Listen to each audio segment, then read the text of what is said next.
Welcome everyone to this light novel theory video, and this theory is about the relation between Tsubasa Nanase and Kiyotaka Ayanokoji. As you all are aware, till the latest Y2 volume, which is now Y2 Volume 8, Nanase's past has been a subject of mystery. There is something that we don't know about her. Ayanokoji also concluded that there is something he still doesn't know about Nanase. And what if I tell you that I believe the relation between Nanase Tsubasa and Kiyotaka Ayanokoji is that of half-siblings?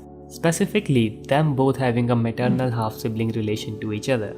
Now it might not sound convincing, but stay with me in this video and I will show you that it's more possible than you might think. Now for this theory, let's go to a theory board and start from one of the most important points here. Tsubasa Nanase's past. According to what Nanase told Kiyotaka, she was a friend of Ichiro Matsuo and she liked him, but after all the sufferings that he had to go through, he hanged himself. After which, a man named Sakishiro approached her and told her that the misery of Ichiro was due to a person named Kiyotaka Ayanokoji who was in Advanced Nurturing High School. And after this incident, she decided to enroll in Advanced Nurturing High School to defeat Kiyotaka. But recently, this information has been questioned. In the second year volume 8, Ayanokoji concluded that Nanase might have been lying to him and she could be here in the school as a calculated plan from the beginning, and that story of Matsuo and his son could very well be fake. And due to this, the whole past and the information given by Nanase comes into question, and there is really no way to tell what is true and what is not. For this reason, I decided to not go with the information that's hearsay. So for now, let's put this whole story of Nanase aside and recount the things we know about Nanase. We know she's a first year and she has good physical abilities but not enough to be an average White Room student. She's also a critical thinker, but that ability is also less than White Room students like Amasawa. She has been in contact with Sakishiro. She was informed about the word White Room, although not in detail. Nanase somehow also knows that White Room is not hostile to Kiyotaka. From this, we can conclude that she's not from the White Room, like she is not a White Room student, but somehow she knows about the word White Room and White Room's existence, which is quite odd since from volume 0 we know that the existence of White Room is a secret and not everybody would be told about it, especially not a normal person like what Nanase claims to be. For example, if she is what she claims to be, a simple friend of Ichiro, then why would Atsuomi or even Sakishiro tell Nanase about the word White Room? Also, then why would Sakishiro even bother to send Nanase to Advanced Nurturing High School? Which leads me to believe that she's not a friend of Ichiro, neither is she just a normal student. So there needs to be a connection, a strong connection, enough to let Atsuomi or even Sakishiro tell Nanase about the word White Room and entrust her with such an important task to go into Advanced Nurturing High School and be beside Kiyotaka Ayanokoji. So what could be this special connection? Well, for that, we need to look into the life of Atsuomi Ayanokoji. In volume 0, we got to know about Kiyotaka Ayanokoji's mother. Her name is Mika and she worked in a hostess bar. That's where she and Atsuomi met and even dated for a while, and later Atsuomi asked Mika to have a child with him and marry him just for some time, and thus they both had a child. And the information that's really important here is the name. In chapter 4 of volume 0, when Mika was about to finally leave, abolishing all the rights to her kid, Atsuomi unexpectedly asked her if she had a name in mind for the child, and she gives the name Kiyotaka. The name Kiyotaka is important because after that it's revealed that while she did marry Atsuomi because of the contract, she had an affair with the host, and she named her son after the host. So that person that Mika had an affair with was a host who was named Kiyotaka. So let's add him to the board. Now another crucial piece of information here is that Atsuomi found out about the affair through Sakishiro. He hired Sakishiro as the detective. So at this point there are two people who know about the host Kiyotaka, Atsuomi and Sakishiro. Now keep this information in mind as we look into Mika's life. Mika. We know that Mika came to Tokyo after graduating from middle school and started this work after going through a few jobs. She also possessed good looks and a confident attitude which led her to being a number 2 in the hostess bar quickly. From Atsuomi, we also know that now she wasn't poor, and with the 50 million amount given from Atsuomi, it's right to assume she wouldn't have any problems in the near future. So what happened to her after she left? We don't have any info on that, but there's actually a really good dialogue that I think gives a good insight on what might have happened after. So when Atsuomi advises Mika to move on from this work, this is what she said. Well, I too thought that it was time to move on. This confirms that she no longer wants to work, and now that she has gotten enough money to live a good life, there's not really a reason for her to continue working.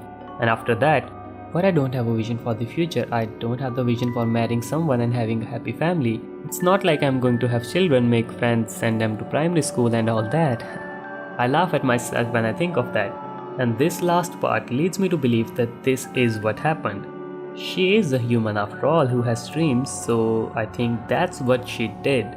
She got back with the host and had a child with him. She started a family, and that is where I think things did not go as she planned. It's hard to pinpoint exactly what happened, but there are a few ways things could go. First, after Mika and Kiyotaka had a child, Kiyotaka might have left her and betrayed her for the money, as Sakishiro mentioned. Second, Kiyotaka might have been in an unfortunate incident and left Mika alone to care for the child. Bottom line is that Mika was now left alone with the kid, and I believe the first possibility to be more likely, and that she was now left with only a little money. 3 million yen. This is the extra money that Atsuomi gifted Mika over the 50 million, and I believe that was the reason. He foresaw the possibility of the host betraying Mika, so he gave her the extra money knowing that Mika was intelligent enough to save this money in secret, as I believe the host already knew about the 50 million contract. That also explained why Atsuomi went out of his way to gift extra money to Mika when there seemed really no point. Why would you give someone extra 3 million yen when you are already giving them 50 million? Especially when you are a person named Atsuomi Ayanokoji. He, at the very least, didn't want Mika to lose all the money and come back to him or start her work again, as she was now legally his wife. You can think of it this way. The host was against the idea of Mika marrying Atsuomi. So then Mika told him about the 50 million contract, and after it, to make sure he can get hand on 50 million, he sweet talked Mika into starting a family. And after having a kid which would make him win Mika's trust, he fled away with the money. I mean, sure, Mika couldn't get publicly married for some years, but that wouldn't stop both the host and Mika from getting intimate with each other and having a kid in due process. Mika wouldn't just share the 50 million with him unless she could really trust him, which I guess he needed fast, so he took the kid approach with it. So now, Mika was only left with some money and a kid who was either born or about to be born. So what did she do after that? The most obvious would be she rented an apartment place to live and started to live a normal life and a job while taking care of the kid or the girl that was born. Tsubasa Nanase. Going back to the story that Nanase told Ayanokoji about Matsuo, did she lie? The common answer now would be most probably. But if she did, then surely Ayanokoji out of everyone would know. He would easily be able to determine that Nanase was lying. Yet that wasn't enough to convince him. He waited for more time and more interactions to finally confront Nanase. Why was it? I believe it's because what Nanase was saying was not exactly a lie. At least, not all of it. Nanase was able to come off as genuine because what she was saying was half true and her emotions were real. It's just that the person in the story was changed. Okay, so for clarity, let's have a look at the prologue again. I can still vividly remember the shock I felt that day, of the cruel reality that presented itself to me without warning. The light of the evening sun shining throughout the old apartment, a long clad shadow slowly swinging from side to side like the pendulum of a grandfather clock. Despite looking straight at it, I couldn't understand a thing. That warm hand that would caress my head, that gentle smile that healed my soul, that sincere gaze that taught me admiration, that silent blank expression that brought me to the edge of despair. A strong, gentle person who worked harder than anybody else without ever giving up. In no way is it right for such a person to forever remain unable to grasp hold of their dream. Of course, I'm well aware that I'm contradicting myself here. From the description of the person, one would assume it can't be Mika. But you have to remember that after a child was born, Mika wouldn't let her child know about her past and how she really was. She would act like a mother. And as Mika said, doing a normal job. So this person that Nanase was talking about can indeed be her mother Mika. After all, these words looks like they are dedicated to a motherly figure. And there's another odd sentence that Nanase said in one of her short stories that doesn't seem to be connected to anything in the current story. From Y2 Volume 1, I looked at Ayanokoji's senpai while deeply in my thoughts, his image reflected in my eyes. You can't judge people by their appearances. That's a sentiment that I hold strongly. So, in the current story, if you ignore this theory, this sentiment hasn't come into play yet, and with the way she's saying it, it definitely seems connected to her past. It looks like in the past she thought of someone as a good and great person, but later she might have learned about that person's past. Maybe that is the reason, and this theory answers it. Nanase didn't know about her mother Mika's past, and when she later learned about it, that's where the sentiment came from. But hold on. How? How was she able to know her past? Well, as I said earlier, there are only two people who knew about both Mika's past and the host Kiyotaka, Atsuomi and Sakishiro. And this is where the theory diverges into a lot of possibilities. So now's the time to really pay attention because we are going to go through a lot of possibilities. How Mika died. After the suffering, she was probably low on money and wasn't able to keep up with the expenses as mentioned by Atsuomi, even though she had a job. Now she was really in debt or something along the lines and she was depressed, but she never let her daughter find it out. Now, possibility number 1. And then she hanged herself, which could be by the way another point for this dialogue. But before dying, instead of leaving her daughter alone, she left a number for her, of someone that could help her. And that's how Nanase got in contact with Atsuomi. Or wait, I will do you one better. After Mika died, what if it was revealed that Mika never divorced Atsuomi? Because if you remember, in Volume 0, Atsuomi said that he has given Mika the divorce paper without any dates, so that she can divorce him whenever she wants. So what if Mika never divorced Atsuomi? And so, when everyone found out about the body, well, guess on who the responsibility of the child will fall? Her legal husband, Atsuomi Ayanokoji. Now sure, Nanase will not be his blood-related daughter, but in the eyes of people, she kind of will be. There was no divorce and no one knows about the affair. And sure, by DNA testing, he can prove to legal authorities that she is not his daughter. But I think instead of going through all of that hassle, he decided to lend a hand to Nanase either directly or indirectly through Sakishiro. It seems quite possible, and more on this point later. Now for second possibility, Mika decided to contact Atsuomi and get money out of him, and then Atsuomi realized she could be a danger if she went out to any journalist. So he ordered Sakishiro to get rid of her. Now number 3. Mika didn't contact Atsuomi, but Sakishiro was closely monitoring the situation. He knew that Mika was almost broke and he suspected that there's a chance that Mika could go to a journalist or a newspaper for some money. So he decided to get rid of her without telling Atsuomi, because if you remember, Sakishiro was recommending to get rid of her soon, but Atsuomi stopped him by saying that it's necessary to not do anything at least for a few years. So he wouldn't risk the exposure of White Room. Also note that in Nanase's story, she said she met Sakishiro and he told about everything. Maybe that was the part of the half-truth. Bottom line is that I want you to remember that Mika died and Sakishiro or Atsuomi were there to contact Nanase. Out of all the ways in this theory, the end is the same. And I think it's important to mention that when this happened, Nanase probably wasn't much older.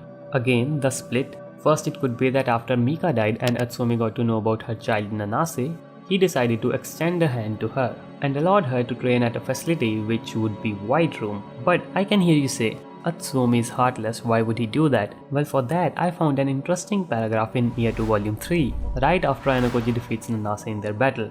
"Will you drop out?" said Ayanokoji. "It's the least I can do to atone for my actions," said Nanase, and then the following are Ayanokoji's thoughts. "That man and I had always been similar. As long as we could protect ourselves, our own existence, it didn't matter what happened to others, and neither of us believed in casually revealing our true nature to outsiders. However, despite our similarities, there was still a key difference. It all came down to whether or not we choose to discard the ignorant who stand in our way. That is, whether or not we were even capable of extending our hands. Extending his hand to an ignorant person was something that man would absolutely never do, and that was the decisive difference between us.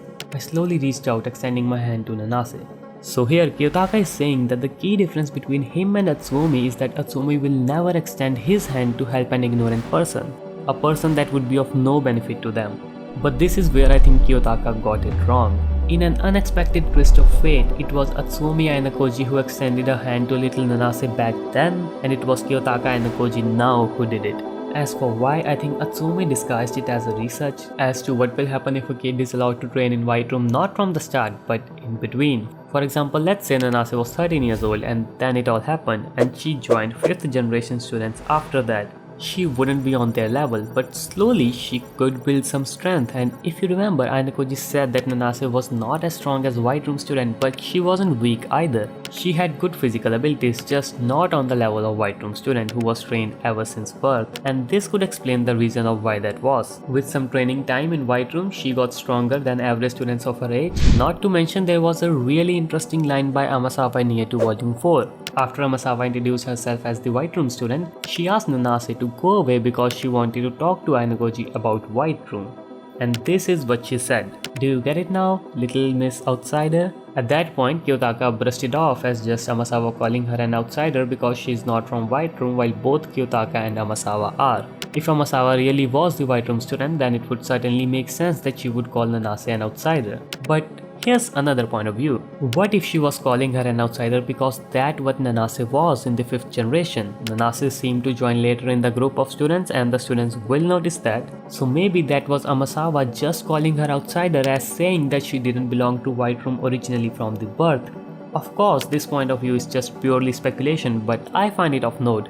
However, you can think of it what you will. And the other way, where Atsumi didn't knew about Nanase, but after he got rid of Mika, he got to know about her and decided to lend a hand to her. Maybe not directly, but through Sakishiro, and put her in White Room or a different facility. Whichever way, I believe Atsumi did lend a hand to Nanase, directly or indirectly, and later then decided to send her to Advanced Nurturing High School for this elaborate plan that he is implementing. Nanase, knowing that she was helped and getting in on the big plan, knew that the White Room wasn't hostile to Kiyotaka. And this also explains what I talked about earlier, that Nanase needed to be special in order for Sakishiro or Atsumi to even send her to Advanced Nurturing High School as part of this plan. And that is how Nanase knew about the non-hostility of the White Room.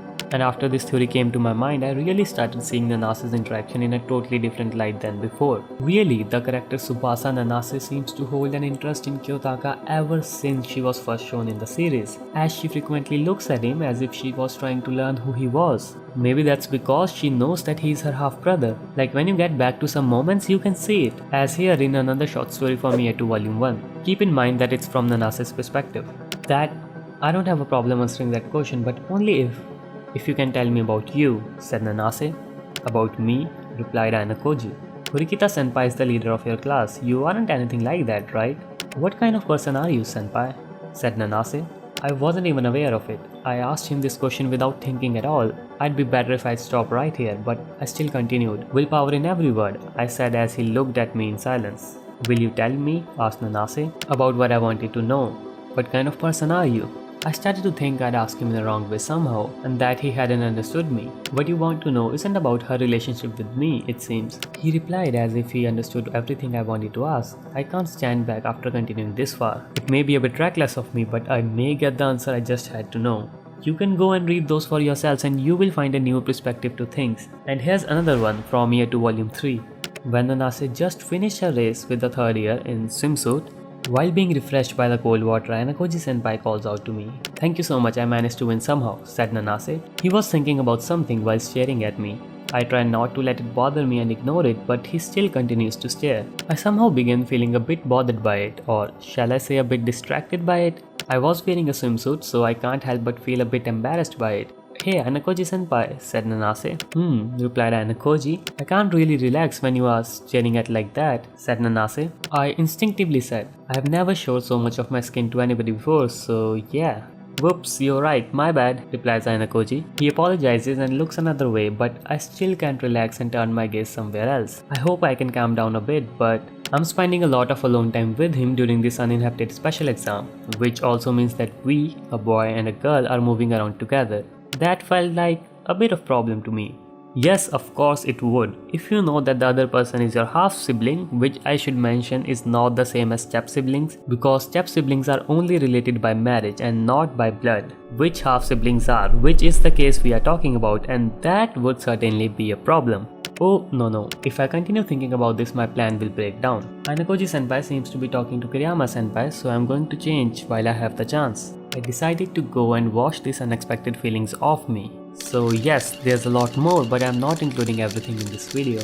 And knowing the work of Kinugasa sensei, I believe things are there for a purpose. He wrote all of it having the future in mind. Even this comparison of Kiyotaka and his dad and Nanase being the common factor while her past is shrouded in mystery was not there randomly. I believe there was a purpose. Let's put it this way, although Kiyotaka thought he was different, he did the same thing that his father did. Perhaps because he couldn't calculate one thing here, the existence of Mika. Well, that's such an irony looking the other way where they both still are using the person they lended hand to. And keeping that aside, let's look at one of the important things for this theory, Nanase's age.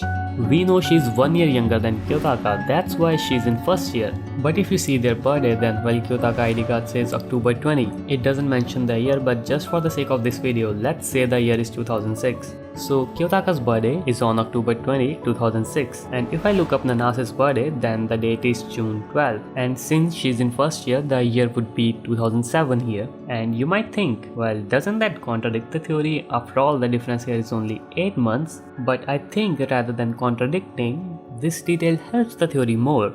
How?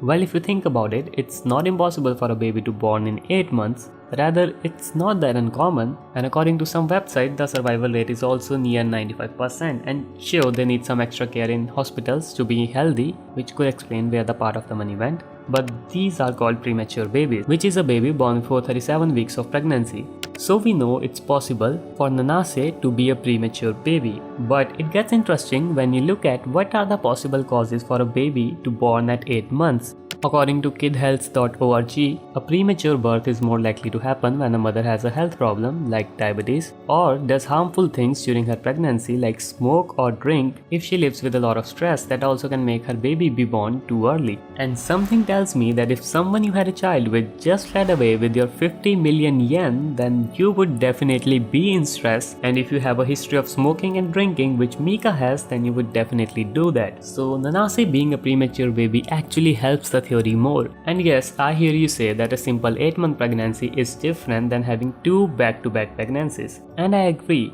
Kiyotaka Ayanokoji was born on October 20. So for Nanase to be born at June 12, Mika would have to be pregnant right after that, which is not advisable. But when you look at the risk and effect of spacing pregnancies too close together, the first one is, yes, premature birth. And you can say that Nanase right now at the age of 16 is quite developed for her age. But that has nothing to do with a premature birth. Kids can develop fastly even after being a premature baby. Rather, I think it's Mika's genes here that are coming into play. Overall, a quick recap. In summary, the theory is that Mika, who had a child with Kiyotaka, the host, was abandoned by him when he took the money and left. She then raised the child on her own until her death. The child Nanase eventually comes into contact with Atsuomi, who helps her, and as we saw Nanase's birth happening 8 months after Kiyotaka also somewhat supports the theory. And then the unusual comparison by Kiyotaka thinking that Atsuomi wouldn't help someone like Nanase and that Kiyotaka is different for helping her also fits the theory. It also explains the unusual gift of 3 million yen from someone like Tsubasa Nanase, and Nanase's sentiment of not judging by looks also applies here in her past as she learns about her mother's past through Sakishiro. I also suggested that Nanase was either trained in a white room for just a bit or somewhere else and was made aware of Atsuomi's plan either directly or indirectly through Sakishiro, letting her know that white room wasn't hostile to Kiyotaka. This also seems to explain some of the things that Nanase said that at the time were looking quite odd. So ultimately this theory suggests that Kiyotaka Ayanokoji and Tsubasa Nanase are half siblings, which would explain Nanase's motivation and her past, and that's about it for the short summary. And I do have trust in this, but at the end of the day, it's just speculation that I came up with upon hours of thoughts and thinking. And it does connect and explain a lot of things, so it could be 10% right, 30%, 50%, or even 100% right, while on the other hand it's possible it could be 0%. But even then, I think I would be proud of myself for finding this route in the story. And no matter which way the story goes, I will be looking forward to it, and I will keep finding more theories, because in the end I hope we can all together enjoy this journey until it lasts. And if you enjoy these in-depth light novel theories, then please do subscribe. I would really appreciate your support and it really helps me to keep going. Also, do mention your thoughts on the theory and I will see you all in the next one.